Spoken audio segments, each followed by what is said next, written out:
The air in the reception hall was thick with the scent of gardenias and the hum of celebration. A symphony of clinking glasses and laughter that should have been the soundtrack to my happiest day. I stood at the head table, my ivory gown catching the soft glow of the chandeliers. My new husband, Daniel, beside Maya's hand warm against mine as we smiled for the photographer. The day had been flawless. A sunlit ceremony in a historic Boston church, vows exchanged beneath a canopy of white roses, and now this, our reception, unfolding like a dream I'd nurtured through years of relentless medical school nights and hospital chaos. I was Dr. Emily Carter, now a pediatric neurologist, and Daniel was my rock, the man who'd steadied me when my world spun too fast. But dreams, I'd soon learn, can shatter as easily as champagne flutes against marble. It started with a vibration subtle, unnoticed by anyone but me.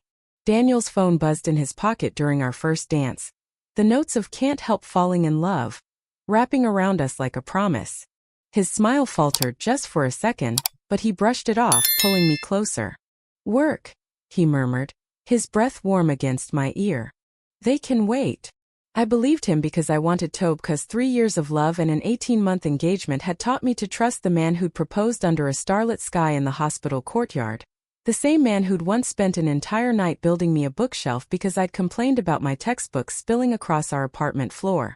The evening wore on, perfect in its chaos. Me mother's tearful toast, my best friend Lauren's speech about how Daniel and I were proof that love could survive coffee stains and shifts.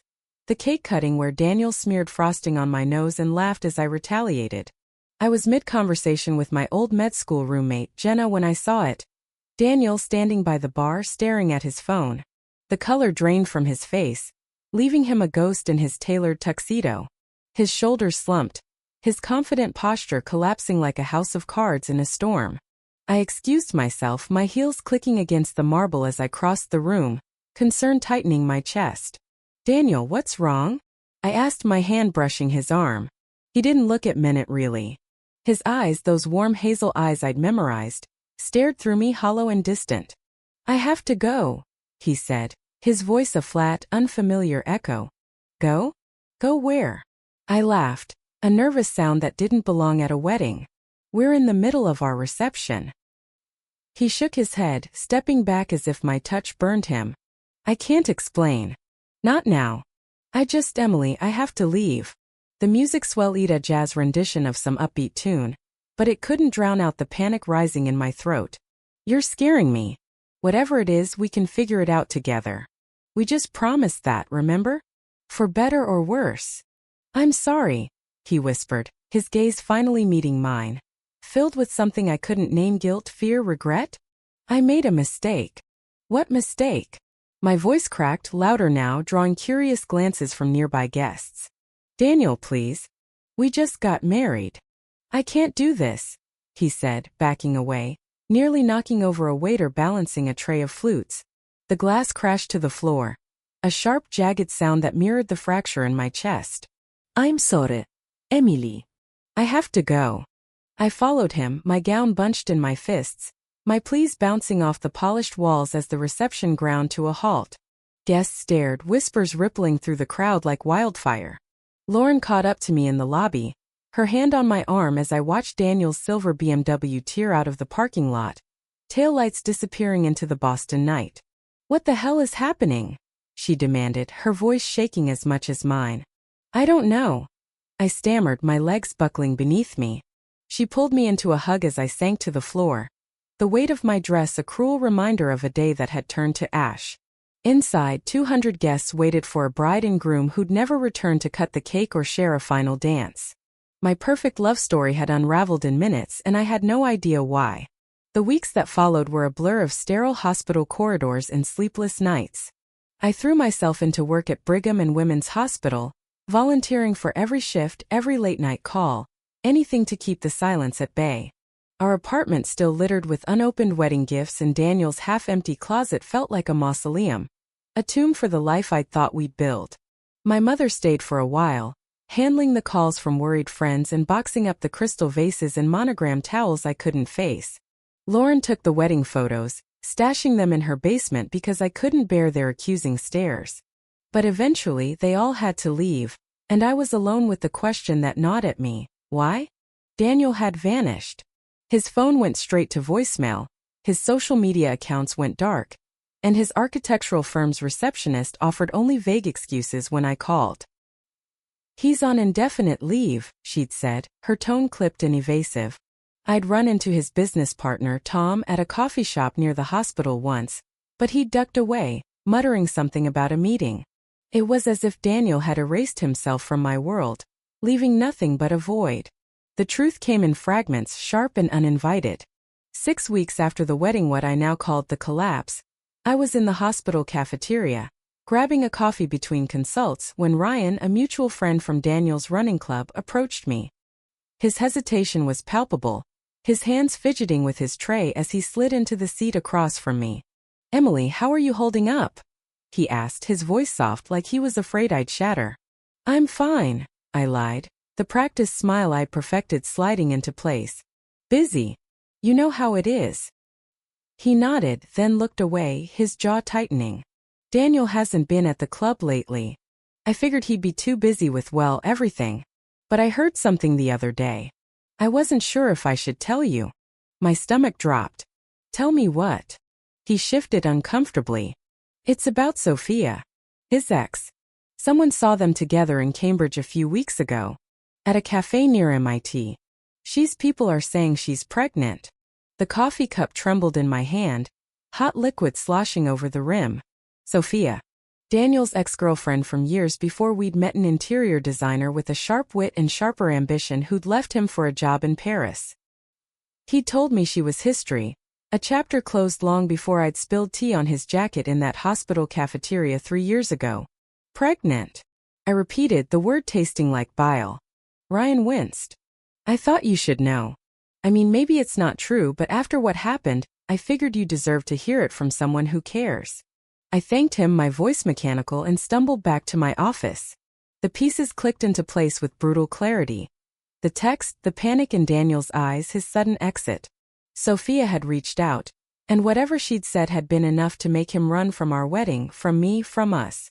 That night, I locked myself in our apartment, the silence deafening. I poured a glass of wine, stared at it, then hurled it against the wall. The shatter was cathartic, a release for the scream that tore from my throat. I ripped apart the silk negligee I'd bought for our honeymoon and used, still in its box, and collapsed on the kitchen floor, sobbing until my chest ached and my tears ran dry. Depression settled in like a fog, thick and unrelenting. I lost weight, 15 pounds in a month, me scrubs hanging loose as I moved through my shifts like a ghost. Friends called, my mother left voicemails, but I couldn't muster the energy to respond. Work became my refuge, the one place where I could still function, where the chaos of pediatric emergencies drowned out the chaos in my head. My supervisor, Dar Patel, cornered me one night after a 40-hour stretch. "Emily, this isn't sustainable," he said, his voice gentle but firm. "You're a brilliant doctor, but you're running yourself into the ground." "I'm fine," I insisted, avoiding his gaze as I flipped through a chart. "The Miller twins need monitoring and we're short-staffed." He sighed, resting a hand on my shoulder. "This isn't dedication anymore. It's avoidance. Go home." "That's an order." "Home." The word mocked me. I obeyed, but only because exhaustion left me no choice. That night, alone in our too-big bed, I dreamt of Daniel, his face pale, his voice hollow, repeating, "I made a mistake." I woke with a start, the darkness pressing in, and wondered if I'd ever stop hearing those words. Salvation came unexpectedly, in the form of a tiny patient and her father. It was 2 a.m. In the pediatric ICU, the fluorescent lights buzzing overhead as I reviewed charts. 9-year-old Mia Torres had been admitted with a rare neurological condition, epileptic seizures, resistant to standard treatment. Her father, James, sat by her bedside, his dark hair tousled, his eyes bloodshot from sleepless nights. A single parent and a physical therapist, he carried a quiet strength that stood out amid the usual frantic energy of worried parents. "She's been having these episodes for months," he explained as I examined Mia's chart. "Ever since her mom passed car accident last year, she's been pushing herself to be okay for me. I didn't realize how bad it was until she collapsed at school." He nodded, adjusting Mia S4. "Kids are resilient, but they hide a lot." Sometimes the strongest ones need the most help. He gave a tired smile. Sounds like someone else I know. I glanced up, caught off guard, but he didn't push. Over the next few days, as Mia stabilized under my care, James and I fell into a rhythm, brief conversations about her treatment, his questions sharp and informed, a reflection of his own medical background. He didn't hover or panic. He listened, asked, and trusted. One night, as Mia slept, he found me at the nurse's station, 2 cups of coffee in hand. "You look like you could use this," he said, handing me one. "Rough shift.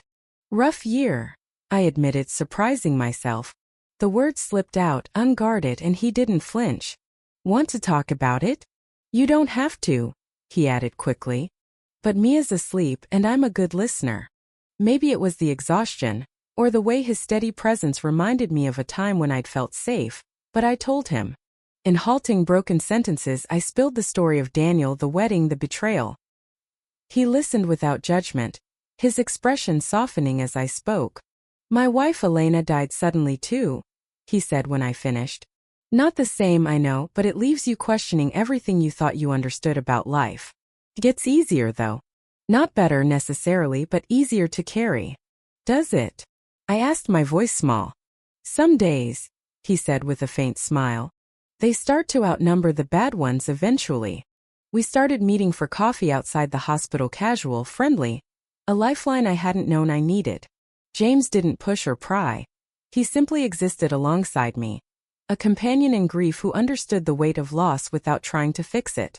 Months later, when Mia was discharged with a new treatment plan, he suggested dinner. "Just friends," he clarified, his hands raised in mock surrender. "I think we both could use it." Friendship with James was a balm, uncomplicated, steady, a quiet harbor after a storm. We talked about books. He loved sci-fi, I preferred historical fiction. Music, he introduced me to jazz, I made him tolerate my indie playlists, and eventually our scars. He spoke of Elena's laughter, her love of gardening, the hole her absence left. I told him about Daniel's notes in my scrub pockets, the way he'd once made me feel invincible, and the void he'd carved out when he left. 6 months after meeting James, Dr. Patel left a flyer on my desk for a support group called Rebuilding. It was for people who'd faced abandonment, divorce, betrayal, loss. "I'm not sitting around with strangers feeling sorry for myself," I told him, tossing it aside. "It's not pity," he countered. "It's about not being alone with it." James nudged me toward it too. "I went to something like that after Elena," he admitted over coffee. "It helped to know I wasn't the only one drowning." I went, grudgingly, sitting in the back of a dimly lit community center room, arms crossed. But the stories I hear draw, unpolished, real, crack something open inside me. A lawyer whose wife had left with their savings. A teacher whose fiancé had ghosted her days before their wedding. Ordinary people broken like me. On my 4th visit I spoke. "I'm Emily. My husband walked out during our wedding reception. I'm a doctor, I fix people's brains for a living, but I can't fix myself." It wasn't a cure, but it was a start. 5 years can remake a person. The woman who'd once wept on a kitchen floor was gone, replaced by someone stronger, more certain. My office at Brigham now bore the title Dr. Emily Carter, Pediatric Neurology, its walls lined with diplomas and colorful drawings from patients I'd helped. James and I had grown together slowly, deliberately, friends for a year. Then more after he kissed me during Mia's 10th birthday party, her delighted squeal echoing as she declared, "Finally!" We'd bought a fixer-upper in Somerville, a cozy Victorian with a backyard where Mia conducted her science experiments, with mud and wildflowers. When James proposed last fall, kneeling in that garden with Mia holding a sign that read, "Please say yes," in glittery letters, I'd felt not just love but peace. Our wedding was nothing like my first. No grand cathedral, no towering cake, no guest list stretching into the hundreds. We chose a quiet ceremony on a rocky Maine beach, just 40 loved ones, a justice of the peace, and a casual lobster bake afterward at a seaside inn. My dress was a soft green sundress, simple and light, a far cry from the heavy gown of 5 years ago. James wore a linen shirt and khakis, his smile as steady as ever. Mia, now 11, walked beside me, scattering shells she'd collected along the path. The day was perfect, clear skies, the crash of waves, the warmth of James's hand in mine as we vowed to face life together, scars and all. "Emily," he said, his voice clear above the wind, "I promise to stand by you, to honor your courage, and to build a life where you're never alone again." My vows echoed his, promising trust, partnership, and a love chosen every day. Mia added her own. "I promise to keep my room clean mostly and to love you both forever." Laughter rippled through the small crowd, and as we slipped plain silver bands onto each other's fingers, I felt a quiet joy, grounded and real. The reception unfolded on the inn's weathered deck, fairy lights twinkling against the dusk. Guests mingled, clinking glasses of local beer and passing platters of lobster rolls. I was laughing with Lauren when I felt Ida shift in the air, a prickle of unease. Her face tightened, her eyes flicking past me. Don't turn around yet," she whispered, but I already knew. I turned and there he was. Daniel. 5 years had ravaged him, his once broad shoulders hunched, his frame gaunt beneath a rumpled jacket. Dark circles framed his eyes, his skin sallow, a shadow of the man I'd married. He stood at the edge of the deck, a specter from my past invading my present. Guests murmured, some stepping forward as if to shield me. James was at my side in an instant, his hand firm on mine. "Do you want me to get rid of him?" "I just need 5 minutes," Daniel called, his voice rough, pleading. "Please, Emily." James's jaw clenched, but he stayed calm. "This isn't the place, man. Not today." "I know," Daniel said, his gaze dropping. "I tried reaching Hearmail's calls. I didn't know what else to do. 5 years of silence and now this." Anger flared, but beneath it, a need for closure stirred. 5 minutes, I said, surprising myself. "Outside." James frowned. "You don't owe him anything." "I know," I said, squeezing his hand. "This is for me, not him." Lauren followed, her presence a silent shield as we stepped onto the beach. Daniel stood by the water, the tide lapping at his worn shoes. "You've got 5 minutes," Lauren snapped, planting herself a few feet away. He turned, the fading light carving deep lines into his face. "Thank you, Emily. Two don't even know where to start." "Why are you here?" I asked, my voice steady despite the storm inside me. "Why now?" "To explain. To apologize." He ran a hand through thinning hair. A nervous tic I remembered too well. "Sophia Lied. There was no baby. She texted me that night at our reception, said she was pregnant from a weekend I barely remembered. I freaked out, thought I'd ruined everything. I left to confront her, to figure out what the hell was happening. My mother told me some of it," I said, recalling a recent call with Margaret after finding a letter Daniel had written the morning of our wedding, a confession of doubts he'd meant to resolve before the ceremony. "She said Sophia manipulated you." "She did," he said, his voice breaking. "There was no pregnancy, just fake tests, doctored photos. By the time I realized it, she drained my accounts, tanked my business. She isolated me, convinced me you'd never take me back. I lost everything, me firm, my savings, my sanity." "I'm sorry that happened," I said, and I meant it, though my tone stayed cool. "But why crash my wedding? Why not respect that I didn't answer your email?" "Because I'm dying," he said, the words landing like a punch. "Pancreatic cancer, stage 4. 6 months, maybe less. I couldn't let you go into your new life thinking I'd chosen her over you." The medical part of my brain cataloged the signs: weight loss, jaundice, fatigue, while the human part reeled. "You delayed treatment to find me?" He nodded weakly. "When I got the diagnosis, all I could think was that I'd let you believe a lie. I had to tell you the truth." Before I could respond, he swayed, then crumpled to the sand. Instinct kicked. I dropped beside him, checking his pulse. Rapid, thready. "Lauren, get James and some juice soda, anything with sugar," I ordered, slipping into doctor mode. "No ambulance yet, this might be hypoglycemia." James arrived with a Coke, kneeling beside me as we propped Daniel up. "How long's he been out?" he asked, his voice all business. "Less than a minute," I said, guiding the can to Daniel's lips. "Drink this, slow sips." Daniel's eyes fluttered open, confusion giving way to recognition. "Emily, I'm sorry. Ruining your day again." "Stop apologizing and drink," I said firmly. James steadied him, his professionalism overriding any resentment. "Ambulance?" Lauren asked, hovering.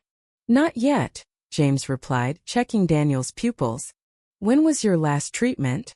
Checked out of Dana-Farber yesterday, Daniel mumbled. Against advice. Had to see her. James called a colleague at a nearby hospital, arranging a quiet admission while the inn staff set up privacy screens on the deck. As Daniel stabilized, Mia slipped through the crowd, her dark eyes wide. Moma, Emily, are you okay? She hesitated, studying Daniel. Is he sick?